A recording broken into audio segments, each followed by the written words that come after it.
To a lot of people, ambition is kind of a mystery. The dictionary says it's an eager desire for distinction, power, or fame. But what does that really mean? Well, let's start with the word eager. All by itself, eager is kind of exciting. Kids are eager for their birthday parties. They expect to be the center of attention, get lots of presents, eat too much. I guess grown-ups are eager for birthdays too. Unless, of course, they're embarrassed that the number of candles on the cake outnumber their achievements. But we can be eager to see a ball game, eager to see our kids in a dance recital, eager to see an old friend, eager to shop for a new car. Eager sounds like a lot of fun. But do you ever hear people say they are eager to live a better life, eager to have a better family, eager to make a lot of money? Probably not. And that's a problem. Because how I see it, living a better life, having a better family, and making a lot of money takes an eager desire. We have the remarkable ability to get exactly what we must have. But there is a difference between wishes and desires. We've all heard people say, "Oh, I wish I could just drop 5 pounds. I want to be a little lighter." And we've probably said it ourselves, especially after a big holiday dinner of turkey and homemade pie and every other thing we can possibly stuff ourselves with in one 8-hour period of time. And even though we may wish we could breathe a little easier in our clothing, we have to have the desire to exercise a little more and eat a little less.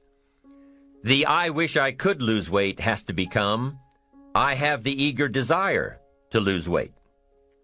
I'm also sure you've heard people talk about wishing they had more money to pay the bills, or take a vacation, or just to take a little pressure off of life. But before their lifestyle can change, their wish needs to become a desire. If they really desired change, they wouldn't spend their evenings just watching TV and wishing they were doing something more. The backbone of an eager desire to change is discipline. True ambition is disciplined, eager desire. It's that little part within us that says, if I want to be ready for that meeting tomorrow, I need to finish preparing for it today. If I want to make sure I can pay for my kids' college education, I need to start saving today. If I want a better life tomorrow, I need to start working on it today. Ambition is a minute-by-minute, day-by-day mentality. To have the ambition to work towards a better family life, a newer car, a bigger house, a financially secure future, you have to live it every moment. If living a successful life was easy, I'm sure more people would be successful. If just being ambitious was enough, I'm sure all of the broke and perplexed people in the world wouldn't be broke and perplexed. While most people spend most of their lives struggling to earn a living, a much smaller number seem to have everything going their way. Instead of just earning a living, the smaller group is busily working at building and enjoying a fortune. Everything just seems to work out for them. And here sits the much larger group, wondering in awe on how life can be so unfair, complicated, and unjust. So what's the major difference between the little group with so much and the larger group with so little? Despite all the factors that affect our lives, like the kind of parents we have, the schools we attended, the part of the country we grew up in, none has as much potential power for doing good as the ability to dream. Dreams are a projection of the kind of life we want to lead. Dreams can drive you. Dreams can make you skip over obstacles. When we allow our dreams to pull us, they unleash a creative force that can overpower everything in our way. To unleash this power, though, your dreams must be well defined. A fuzzy future has little pull power. Well-defined dreams are not fuzzy. Wishes are fuzzy. To really achieve your dreams, to really have your future plans pull you, your dreams must be vivid. If you've ever hiked a 14,000-foot peak in the Rocky Mountains, one thought has surely come to mind. How did the settlers of this country do it? How did they get from the East Coast to the West Coast? By foot. Carrying one day's supply of food and water is hard enough. Can you imagine hauling all of your worldly goods with you? Mile after mile, day after day, month after month? These people had dreams, big ones. They had ambition. They didn't focus on the hardship of getting up the mountain. In their minds, they were already on the other side.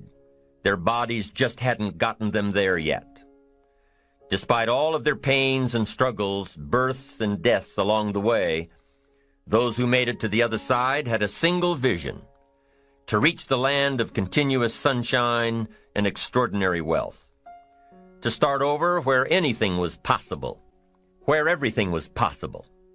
Their dreams were stronger than the obstacles in their way. You've got to be a dreamer. You've got to see the future finished in advance. You've got to see California while you're climbing 14,000-foot peaks. You've got to see the finish line while you're running the race. You've got to hear the cheers when you're in the middle of a monster project. And you've got to be willing to put yourself through the paces of doing the uncomfortable until it becomes comfortable. Because that's how you realize your dreams. Our great country was founded with dreams. They've always been important. Dreams are what caused thousands of people to leave their homes and families and start over in a land where anything was possible. To this day, dreams continue to bring people to our land of opportunity, to a country where you can start with little and end up with a lot, to America. Don't you sometimes wonder why so many immigrants who come to America can build a new life and a fortune while many of the people who were born here are barely surviving? They have a dream, a defined goal, ambition. Aside from the pioneers that crossed the prairies and the mountains to reach their vision of hope and future promises, there are other amazing examples of how ambition has shaped America. Take Ben Franklin, for instance. When most people think of Ben Franklin, they remember the kite and the lightning bolt and the discovery of electricity. What a lot of people may not know is that Ben Franklin was one of the first writers to address self-making. When Franklin started Poor Richard's Almanac in 1732, he used the blank spaces between the crop data and the weather information to insert clever bits of moral and practical advice. I'm sure you've heard the saying, fish and company start to stink in 3 days. Well, that was one of hundreds of Ben Franklin's comments on life. Another was, diligence is the mother of good luck. You know, it's amazing how hard-working, smart-working people have all the luck. We sometimes hear of a brand-new musical group, an overnight success. They must have been in the right place at the right time, knew the right people, had a friend to help them out. But if you've ever watched an interview with some of these folks, you'll probably hear that their overnight success took several years. Diligence is the mother of good luck. Now, in addition to these witticisms, Ben Franklin gave us 3 principles of success and ambition that have withstood the test of time. Number 1, happiness doesn't come from big pieces of great success, but from small advantages hammered out day by day. What Mr. Franklin is saying here is that we must be happy with what we've got when we're in pursuit of what we want. Too often we say, oh, I'll be happy when I just get that promotion. I'll be happy when I just land that contract. I'll be happy when I just have more money. I'll be happy when I just what? You won't be any happier when you reach your goals than you are right now. It just doesn't work that way. Abraham Lincoln said it best. He said, you'll be as happy as you make up your mind to be. Right now, whether you're on your way, whether you've already gotten there, you'll be as happy as you make up your mind to be now. Right now. Being happy on the way doesn't mean you can't aim for great things. After all, look at everything Franklin accomplished in his lifetime. It means that big achievements come one small advantage at a time. It means that you've got to enjoy the journey. It means that you must enjoy and take pride in your little accomplishments. It means enjoying who you are becoming in pursuit of your eager desire, every day, every single day. Ben Franklin's second principle said that life is plastic. Within each of us is the power to mold ourselves and mold our environment. It is up to each of us to begin this molding process with a final product in mind. And it is within our power to work it and form it every minute, every day, every month, every year. By using your mind and your abilities and your attitude to work a little each day on molding your life, you'll soon see how magnificent your power is to gain those small advantages each day, the little steps it takes to build up to success. Principle number 3, success is a pleasure. Success is a pleasure. If what you are doing today isn't satisfying, gratifying, guess what? You're really not successful. If you are not fulfilled with what you are doing today, you cannot possibly be successful. It doesn't matter how many worldly possessions you may have, how many cars, how many toys, how much money. If you're not happy with your life as it is, you cannot be successful. Now, I know that success is a relative term. It means different things to different people. To a school kid, success may mean a star on top of his latest test. To a homemaker, it probably means that she has a well-run household and a wonderful family. To an outside professional, it's most likely the thrill of closing a major contract, or the pride in accepting a performance bonus, or being named the top-producing salesperson. But the one thing you will hear from everyone who is successful is that they are happy with who they are and what they are doing. They are happy, content, satisfied. Success is a pleasure. What have you done today that makes this day successful? Think about it and write it down. If at the end of the day you can jot down the things that have made it a good day, you will soon see patterns forming. This really is a good habit to get into.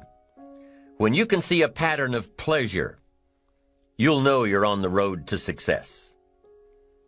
So take note of Mr. Franklin's 3 principles of success and ambition.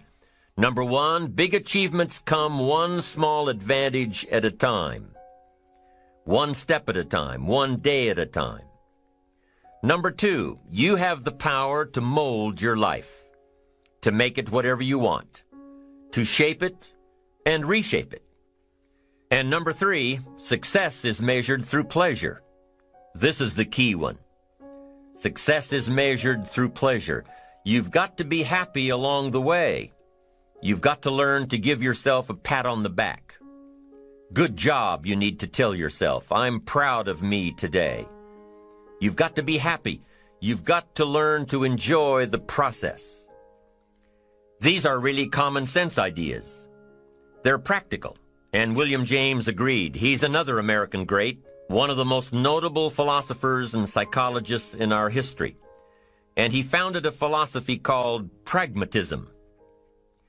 To be pragmatic is to be practical, to test the validity of a concept by its practical results, to actually question something and rate its usefulness by what it can do for you, to hear a method of doing something and figuring out if it's even worth your while. One of the issues Mr. James dealt with in his lifetime was, what does it mean to be a success, a significant person? After years of pondering this question, William James described success as a combination of 2 things. Number 1, an inner ideal which is followed persistently with courage. And number 2, outer achievement related to that ideal. Let's go back to number 1, an inner ideal which is followed persistently with courage. I take that to mean defining a goal and having the resolve to complete it. No matter what, I'll do it or die. Promise yourself you'll read the books until your skills change. Go to the seminars until you get a handle on it. Do it until it makes sense. Practice it until you've got it right. Don't give up until you get where you want to be, however long that is. Step by step, piece by piece, book by book, seminar by seminar, do it until. Go for it. Until is a very important word. It's magic. It means that you'll never give up. Don't miss the chance to grow, to pay the price. Until you learn, change, grow. You'll discover some of life's great treasures when you pay that price. William James' second part to success dealt with the outer achievement related to that ideal. You need both aspects to really be a success. But what Dr. James realized about his philosophy of success was that the first part is indeed more important than the second. Going for it. As long as you're working toward your inner goal, your dream, then success is possible. But once you give up your inner vision, then you can never become successful. You never will become successful. Until doesn't even matter. Now, maybe the person who's been working on a project for 10 years can be successful in his own right, if he's honestly working toward it, doing everything to make himself worthy of reaching the dream, really happy with where he is, doing it until. Then maybe he is a success. It's a personal thing, going for it one step at a time. Going for small accomplishments along the way for however long it takes. So let's think about this for a moment. What outside evidence or results or proof can be seen when you accomplish your goals one step at a time? You'll start to see things change around you, little things, not major things, but little everyday things, things you may not even notice unless you are paying attention. If you're one of those who'd rather stay up late and get up late, only to discover that your workplace doesn't fit your schedule, and you roll out of bed cursing the alarm clock every morning, maybe you could start with the little change of going to bed half an hour earlier than normal. And maybe you'll see, in time of course, you can't train your body overnight, maybe you'll find out that you jump out of bed in a better mood, and that your day will start better, and that you'll get more done, and that the people around you that caused you problems aren't so hard to work with after all. It all starts by making one little change and adding to it every day. You see, you can't change what's going on around you without first changing what's going on within you. Start changing how you look at mornings, and sure enough, people will start changing how they look at you. When you start changing how you think, how you act, how you treat others, how you treat yourself, when you start responding instead of reacting to life, life will start responding to you. I'm telling you that you can do it with your lifestyle. You can do it with your sales career. You can do it with your management career. You can do it with any part of your life. If you are looking for equities unmatched, don't curse the only thing you have, seed and soil, sunshine and rain, miracle and seasons. But start processing things like we're covering in this program, and change will take off for you. You cannot believe what can happen in such a short period of time. So you ask yourself, what small changes can I start making today? Well, you can start in your car on your way to work.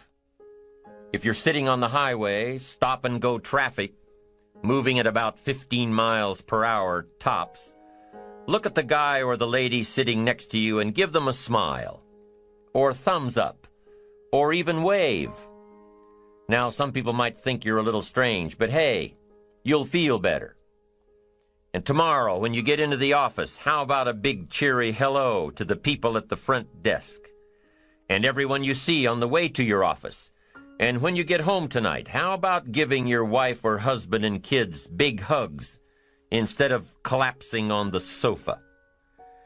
When you start with the little things that make others happy, improve their day, you'll find that these little things add up to big ones. So what happens when you start taking charge of your own personal happiness, your own life? Do you think that these little things will somehow make a difference in meeting your goals? You bet they will. You can't do it alone. You can't be successful by yourself. It's hard to find a rich hermit, you know. The ambitious person realizes that each of us needs all of us. You all by yourself may have finalized the company's marketing plan or finished up the sales projections or even wrote the mission statement for the year to come. Even if you did this all by yourself, you really had the help of all of those around you who tolerated and supported your need to be undisturbed or provided service to you during the project. Maybe you should thank those people every once in a while with a dinner certificate or a bouquet of flowers or 18 holes of golf. Even a thank you note. Thank you notes are so important. After all, without your support team, you probably wouldn't be where you are today. You can't be successful by yourself. So thank them. Thank those around you. And let them know just how important they are to you. Be it your office personnel or your family or your friends, a thank you sure goes a long way. So, is it important to do a little extra for these people as you are working your way toward your goals? I think so. I'm sure you do too. Once you've decided that you're going to set sail, go for it, and let loose on your new charted course, you don't have to worry about the winds that will most certainly blow around you, the obstacles, the negativity that will stand in your way. You don't have to worry about what other people will say. You just have to keep your mind on your course. Those winds may blow fast and furious, but if you know your path, if you know where you are going, they will help push you toward the dreams and goals and treasures that you have already decided you're going after. Your goals will push you forward, ahead of the stormy weather. There are some amazing people around that we can learn from today, people who have already braved the storms and come out on top, people who are still alive today, people who started with nothing and ended up with something great, famous people, not so famous people, maybe even people you know, but don't know their stories, people who had an early vision and ambition, people who turned their focused dreams into the reality of success. One of my friends tells this story about her dad. She thinks he's cheap. She gives him a hard time every time they go to one of those all-you-can-eat places, because he eats all he can eat, until he can't move, until he needs to take something for indigestion. But she knows where he came from, his history, and understands just why he is the way he is. He eats all he can eat because he was raised in an orphanage, a place where you had to grab all you could or you'd be hungry. But the real story behind her father is that he made himself a millionaire with nothing more than a dream. He watched his own father drown when he was 4, was taken away from his mother a few years later and put into an orphanage because he was so bad. Raised by other people, strangers. After growing up in foster homes, he decided to go out on his own. He barely finished high school, but he found a job as a vacuum cleaner salesman. He did well, really well. But the woman he loved didn't want to marry a vacuum cleaner salesman, and he really didn't want to be one. So he went to college, went on to medical school, prospered, really prospered, led a tremendously successful life as a radiologist, and is now retired, goes fishing, rides his Harley. Stories of success are all around us, everywhere. Take the time to talk to these people or read their stories. You might learn something. you might find out that they have already traveled the path you are now on. You know, when most of us think of Jesse Jackson, we think of the political Jesse Jackson. But what most of us don't realize is that before Jesse Jackson went to the streets to gain votes, he went to the ghettos with a message for inner city youth. During his rallies, he would have the street kids repeat after him, "I am somebody." Jesse Jackson's message to these kids was that ambition is a moral imperative. To be a good person, you have to have ambition. You have to try to do something good with your life. You have to try to get out of where you are today or make where you are a better place tomorrow. You have to, or anything else is a waste. Mr. Jackson knew that his contribution to life began with America's youth, where he could make a difference before bad attitudes and bad habits took over for good. He went to make a difference with the disadvantaged youth of America. What an admirable mission. I'm sure you know that the same principles he teaches apply to you. When you get up tomorrow morning and are standing in front of the mirror getting ready for the day, remind yourself that you are somebody, that you are important, and that you can make the changes that will move you closer to your ideal future. Listening to the words of people like Jesse Jackson are of total importance because motivation, lasting motivation, is backed with education. Many of these people have written books on their journeys. These books tell the stories and give the secrets that we can all learn from. Let's say you decided to take a trip, just a short one, maybe for a weekend. Let's say you want to go away to a place you've never been before. Wouldn't you want to find someone who had been there? Ask them a few questions. What's the best way to get there? The safest route? The quickest route? What do I need to bring to be totally prepared? What fun things should I look for on the way? What dangers do I need to avoid? By talking with someone who has already been there, it'll make your trip that much more enjoyable. It's the same thing with life. By listening to those who are farther along in the journey you are interested in taking, and learning from their successes and failures, you just might pick up something that will make your journey that much better. Listening to the stories of others can be motivating, captivating. They can provide that extra push you've been looking for. They can demonstrate what the power of ambition is truly all about. They've been there. Their knowledge is valuable. And when you use that knowledge and motivation to take action, you'll gain momentum. Eventually, you will find that the key to motivation, true motivation, is right there inside you.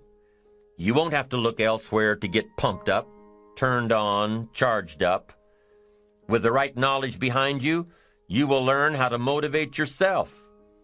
With the right knowledge, you will find yourself becoming inspired on your own, by your own learning, by your own discovering. You won't have to hope that somebody comes along to turn you on in the morning.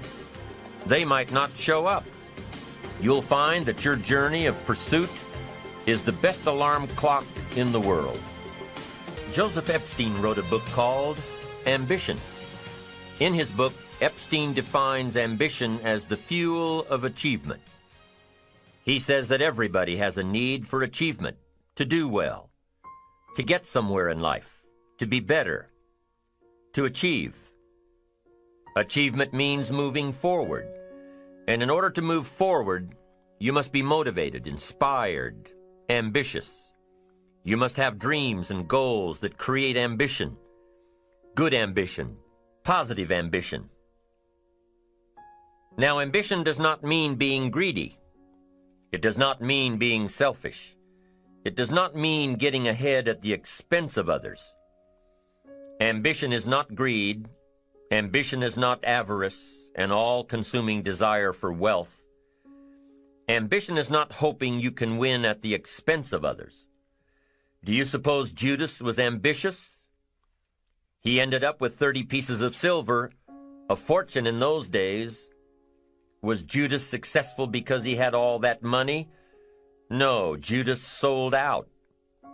Was Judas happy when it was all over with? No. The money didn't make him happy.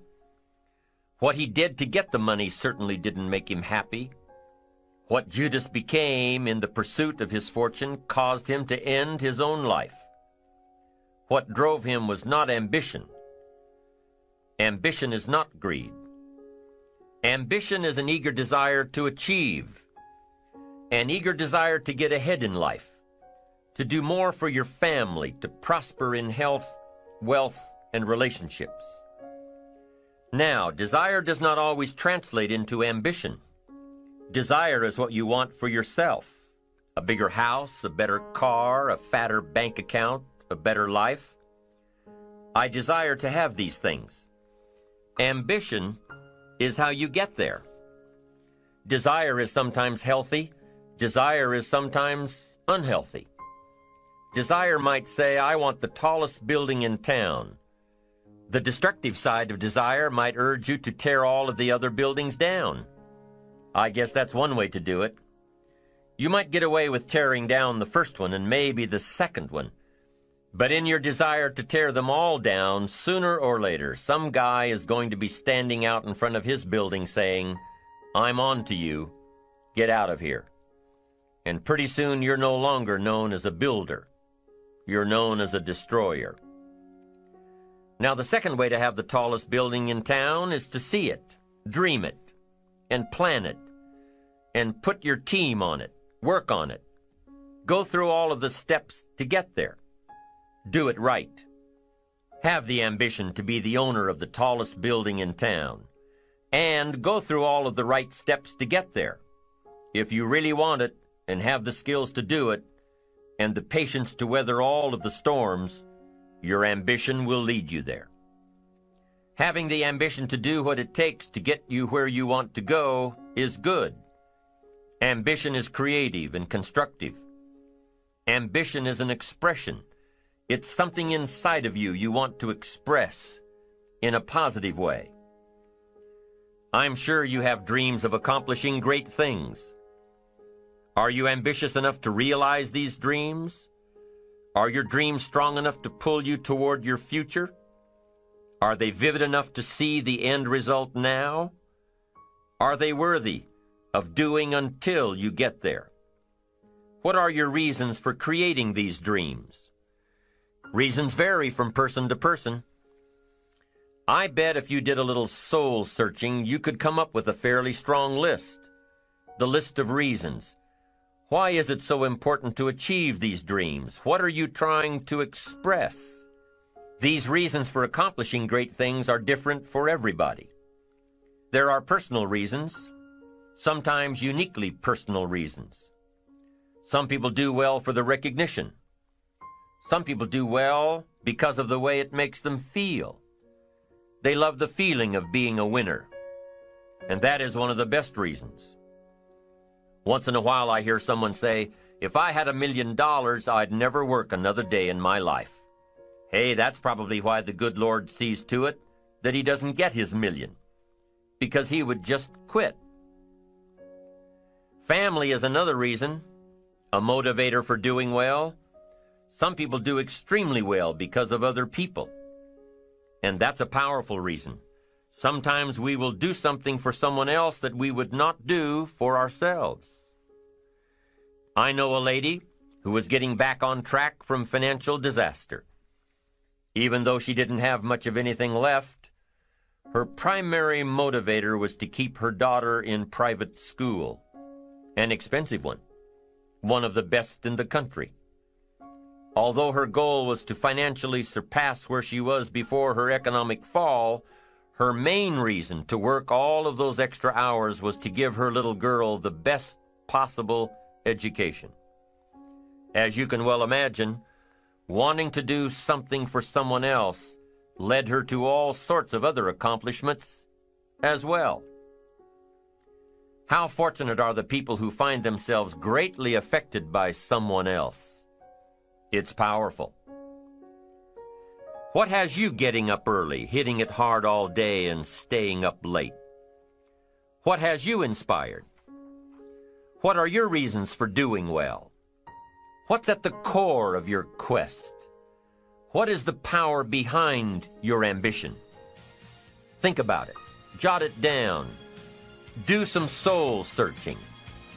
Define your reasons so they will work better for you. So now we have determined that it's in your best self-interest to be ambitious. Self-interest, self-preservation. As human beings, we can't help but be interested in our own self-preservation. We can't help but be self-interested. It's one of the strongest urges we have. Interested in our preservation, interested in our development, interested in our success. There's certainly nothing wrong with self-interest, but here's the clue. Self-interest must be enlightened as to what truly serves us best. When I found out that self-interest was okay, that was a big relief to me. Now, we're not talking about selfish. We're talking about self-interest. Self-interest needs to be educated, enlightened. Self-interest is willing to be benefited by service to others, not at the expense of others. Self-interest at the expense of others starts to be greed, evil, hoping you go up as someone goes down, hoping to attain while someone else loses. I win, you lose. We call that the beginnings of evil, the dark side of our nature, wishing to benefit at the expense of others. Enlightened self-interest wishes to benefit at the service of others. A friend of mine tells this little story about a person she hears from about every 3 months or so.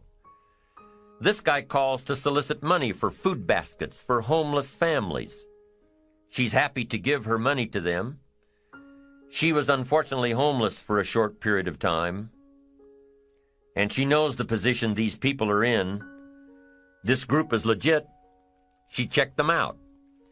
But after the second or third time this guy called, same guy, after the second or third time he called, she started talking to him about other stuff. Turns out this guy is broke, living in a hotel, looking for any construction job he can find. Any job at all. But what's unique about this guy is that he donates 2 or 3 hours a night, every night, to call people and get money to feed the homeless. Every night, from his hotel room. Now, most people would say this guy should use those hours every night to work a second job or a third job. But while he's way down on the ladder of success, he feels it's important to help those less fortunate than he is. He has a roof over his head. He makes enough to feed himself. And my friend says that every time she talks to this guy, every 2 or 3 months, he's doing better. He's digging himself out of debt. He's starting to save money. He thinks he'll be able to move into an apartment in another month or 2. Now, recently an interesting thing happened. My friend was talking with an associate of hers. She's single, lives in a big house, needs to find a handyman to help her out on a regular basis, someone who can build an addition onto her house. So my friend told her about this guy. The only reason this guy ended up being hired was that my friend's associate was touched by his dedication to service, while he, himself, was down and out. Service. Success at the service of others. Now, this guy isn't rich by any stretch, but through my friend's network, he now has constant work, doing things around several people's houses. And now he's in a place of his own.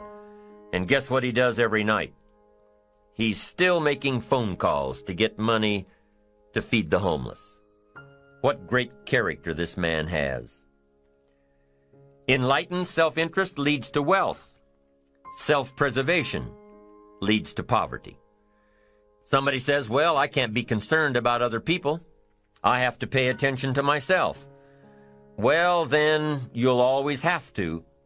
Somebody says I can't be concerned about other people's bills. I've got enough worries trying to pay my own. Well, then you'll have to worry about them for the rest of your life. the best way to get that monkey off your back is to turn your attention around. Once I understood some of this stuff, I'm telling you, it revolutionized my whole life. Now, self-interest is okay, yes, but here's what self-interest must be if you truly want to be happy. It must be enlightened. It says, don't keep your attention on yourself if you want your life to work out well. Turn your attention to others. In your own self-interest, be enlightened. Truly act in your own self-interest by making an investment in service to others. Next, if you wish to receive, now there's nothing wrong with wishing to receive. It's part of self-interest. But here's the enlightened part. If you wish to receive, you must give. Some people say, if you give, it's gone. No. Not if you're educated. If you're stupid, yes, it's gone.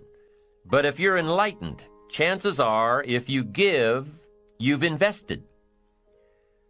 And what do we expect an investment to do? Return. Get back what you put out? No. We expect it to return multiplied. Bigger, greater, better.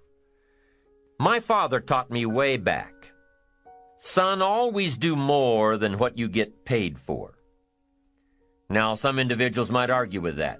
They'd say, no, you're going to mess up the whole program. I know they're wrong. In my own self-interest, I did what my father taught me, to always do more than I got paid for. Why? To make an investment in my future. Do more than you get paid for to make an investment in your future, and it's paid off for me. If you're wanting that big promotion, are you going to go up to your boss and say, just give it to me? I'll work harder if you just give me that promotion. No, it doesn't work that way. You've got to do more in your current position so that you get noticed, so you stand out from everybody else. So the boss says, hey, we've got this position opening up, and I think we should give it to Nancy. She does so much more than we expect. Just imagine what she'll do if we give her this promotion. You've got to do more than you're paid for. You've got to. It's an investment in your future. It's one thing to make a sale. I'm telling you, if you make a sale, you'll make a living. If you go beyond making the sale and serve people by keeping in touch, calling them before they call you, writing a thank you note, sales will lead to multiple sales. You can make a fortune if the customer is well taken care of. People who are well taken care of will open doors you can't get through by yourself. All of us have found ways to make a living. What got interesting for me early on was to figure out ways to make a fortune.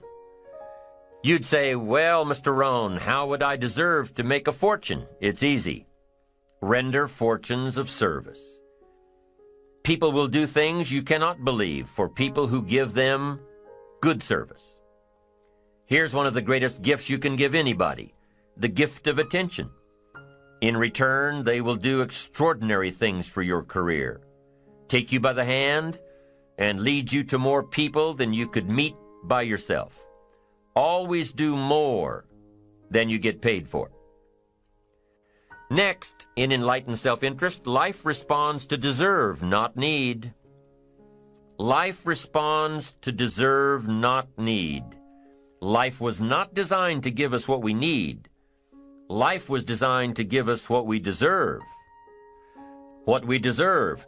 Once you understand that little life principle in your own self-interest, I'm telling you, it's life-changing. The ancient law does not go like this. If you need, you will reap. No, it doesn't work that way. A lot of people out there are hoping it works that way, but no, it doesn't. The ancient law goes like this. If you plant, you will reap. If you sow, you will reap. Somebody says, well, I really need to reap. Well, then you really need to plant in your own self-interest. Your own self-interest needs to be educated in how to plant. how to do it so everybody wins, because life doesn't respond to need. You can't go to the soil and say, I need a crop. The soil just smiles at you. And here's what the soil says: don't bring me your need, bring me some seed. Bring me some effort. Bring me some discipline. Bring me some interest. Bring me some service. Bring me these things, and I'll return to you multiplied by 2 times, 5 times, 10 times. You can't come with need. You've got to come with seed. You've got to come with willingness. You've got to come with skills. You've got to be willing to learn, willing to change, willing to grow, willing to put yourself out, willing to stand up to the bad weather, willing to pull out the weeds, willing to nurture. That's the only way you get a return. Once you understand these principles, self-interest now truly becomes an exciting challenge, making sure everybody wins. Enlightened self-interest makes sure that everybody wins. Now here's another one. If you want to find, you must search. And if you search, you will find. In order to find, you must search. You must go to church. You must go to the seminar. You must go to the library. You've got to go to the bookstore. You've got to go to the class. You've got to go to the training. You've got to go searching. Why? If you search, you will find. You'll find ideas. You'll find inspiration. You'll find hope. You'll find contacts. But you've got to be out there, on the search, on the look. Life reserves its treasures for those who deserve it, not those who need it. Enlightened self-interest, giving so that you will receive, searching so that you will find, making sure that everybody wins all the way around. Enlightened self-interest needs to be educated. Enlightened self-interest says, I will learn that life is not just the passing of time. I will learn that life is the collection of experiences, ups and downs, highs and lows, laughter and tears. You must decide to act. You must have the discipline to act. Now here's what's important about discipline. One discipline affects another discipline. All disciplines affect each other. In fact, here's a good philosophical phrase. Everything affects everything else. Nothing stands alone. Don't be naive and say, this doesn't matter. Of course it matters. It all matters. Some things may matter more than others, but everything matters. If you'd rather sleep in than go for a walk around the neighborhood, pretty soon it will matter. If you'd rather spend your money instead of saving it, pretty soon it will matter. If you'd rather put off a letter to an old friend instead of corresponding regularly, pretty soon it will matter. If you'd rather work late every night instead of going home and spending time with your family, pretty soon it will matter. It all matters. Every letdown affects the rest. If you won't walk around the block, you probably won't eat right. And you probably won't buy the books. And you probably won't attend the seminars. And you probably won't spend your money wisely. And after years of this, it all adds up. So the key to reversing this process is to start picking up the disciplines. It does matter. It all matters. Now, here's the positive side. Every new discipline affects the rest. Every new discipline makes a difference. That's why action is so important. The smallest action, the least action. The action that you won't think will matter. It all matters. Take it. Because when you start accomplishing and the value starts to return, you'll find inspiration to do the next one and the next one and the next one. If you start walking around the block, it'll inspire you to start eating right. You start eating right, it'll inspire you to get a book. You get a book, and it'll inspire you to get a journal. You get a journal and it'll inspire you to develop some skills. Disciplines affect each other. Lack affects the rest of your life. The key is to diminish the lack. One of our greatest temptations is to just ease up a bit, to do just a little bit less than you're capable of, to take a little break. Somebody says, "It'll just affect my sales." No, it'll affect your consciousness. It'll affect your philosophies. It'll affect your home life. It'll affect everything. No, you can't ease up a bit. That's what vacations are for. When you're at work, work. When you're on vacation, rest. Wherever you are, be there. If you think about vacation when you're at work, you'll surely think about work when you're on vacation. You'll just mess it all up. So be disciplined. Get involved. Do all that it takes to get the job done. Get your health back. Get your bank account where it's supposed to be. Get your family in order. Get disciplined, be disciplined every day. When you set up the disciplines that give your life structure, miracles can happen, multiplied. And I'm telling you, anybody who wants to make a drastic change in their income can do it. I was broke at age 25 and a millionaire at age 31. Everything around me was the same. I changed. I refined my philosophy. I read the books. I took the classes. Started looking at life a little differently. I'm telling you, it works.